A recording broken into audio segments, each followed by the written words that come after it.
자, 오늘 AI 인프라 전문 기업이죠. 아크릴에 대해 쏙 시원하게 파헤쳐 보겠습니다. 과연 아크릴의 미래, 그 꿈과 현실은 어떤 모습일지 투자 전략까지 한 번에 정리해 드릴게요. 네, 그래서 오늘 우리가 던져야 할 질문은 바로 이겁니다. 15년 동안 AI 하나만 파온 이 회사, 최근에 상장까지 했는데 과연 지금 들어가는 게 맞을까? 많은 분들이 궁금해하실 거예요. 일단 아크릴에 왜 이렇게 시장의 기대감이 쏠리는지 긍정적인 이야기부터 한번 풀어보겠습니다. 도대체 어떤 꿈을 꾸고 있는 회사일까요?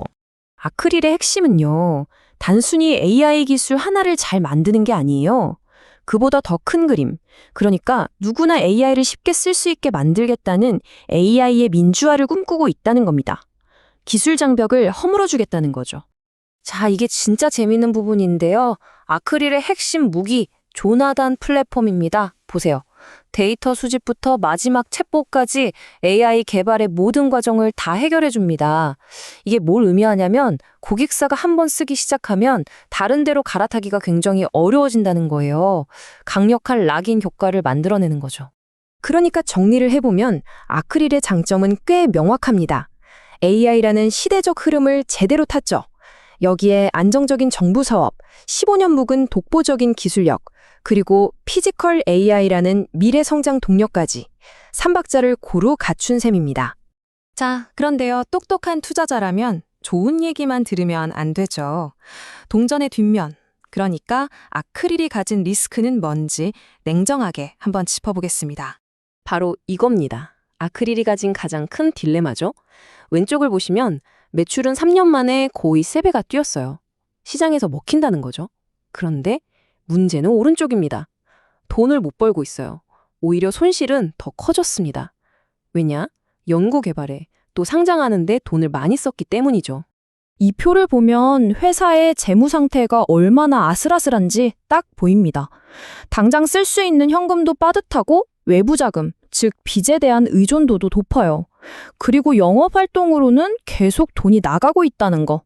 제일 심각한 건 지금까지 쌓인 적자만 거의 300억 원에 달한다는 점입니다. 이걸 해결하는 게 정말 시급한 과제겠죠? 재무제표에 보이지 않는 리스크도 있습니다. 특히 투자자분들이 가장 신경 쓰셔야 할 게 바로 이 오버행 리스크예요. 이게 뭐냐면 기관 투자자들이 묶어놨던 주식을 팔 수 있게 되는 시점이 오면 시장에 대규모 물량이 쏟아져 나올 수 있다는 겁니다.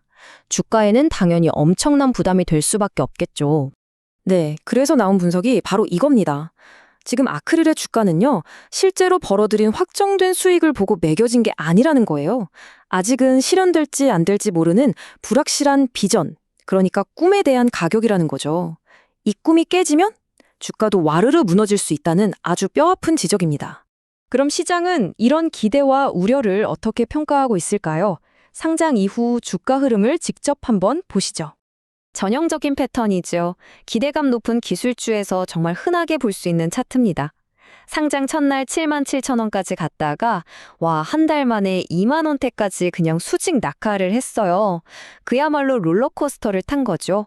지금은 간신히 이 박스권 안에서 숨고르기를 하고 있는 모습입니다. 앞으로는 어떻게 될까요? 기술적으로 보면 크게 두 가지 길이 보입니다. 하나는 피지컬 AI 같은 초대형 계약이 빵 터져주는 낙관적인 시나리오. 이러면 전고점을 향해 다시 달려갈 수 있겠죠. 반대로 실적은 계속 부진하고 오버행 물량까지 터져 나온다? 그러면 지지선이 무너지면서 공모가 수준까지 되돌아갈 수도 있는 아주 비관적인 시나리오도 열려 있습니다. 자, 그럼 이 모든 걸 종합해서 우리는 어떤 투자 전략을 세워야 할까요? 최종 결론으로 가보겠습니다. 경쟁사들하고 비교해보면 아크릴의 현주소가 더 명확해집니다. 특히 의료 AI 분야에서 세계적으로 인정받는 루닛보다도 주가가 높다는 건 아직 상장 초기 거품, 그러니까 신규 상장 프리미엄이 꺼지지 않았다고 볼 수 있는 거죠. 펀더멘털만 놓고 보면 좀 비싸다는 느낌을 지울 수가 없습니다. 자, 최종 정리입니다. 장점은 명확해요. 피지컬 AI라는 미래 비전, 그리고 그걸 뒷받침하는 기술력이 있습니다. 하지만 단점도 뚜렷하죠. 당장 돈을 못 벌고 있다는 거, 그리고 주가가 언제든 흔들릴 수 있는 오버행 리스크가 있다는 겁니다. 그래서 이 분석 자료에서 내린 최종 투자 의견은 바로 관망, 즉 홀드입니다. 일단은 좀 지켜보자는 거죠. 그럼 구체적으로 어떻게 해야 할까요? 만약 주식을 가지고 계신 분이라면 5만 5천 원 선을 뚫는지 여부를 보면서 비중을 조절하는 게 좋겠고요. 새로 들어가고 싶으신 분들은 지금 공격적으로 사는 건 좀 위험해 보입니다.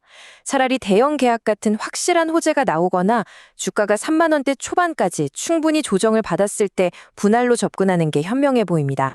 결국 모든 건 이 질문으로 귀결됩니다. 아크릴이 그토록 내세우는 피지컬 AI라는 꿈이 과연 투자자들의 지갑을 열게 할 현실, 즉 수익으로 바뀔 수 있을까요? 그 답에 아크릴에 그리고 우리 투자자들의 미래가 달려있다고 해도 과언이 아닐 겁니다.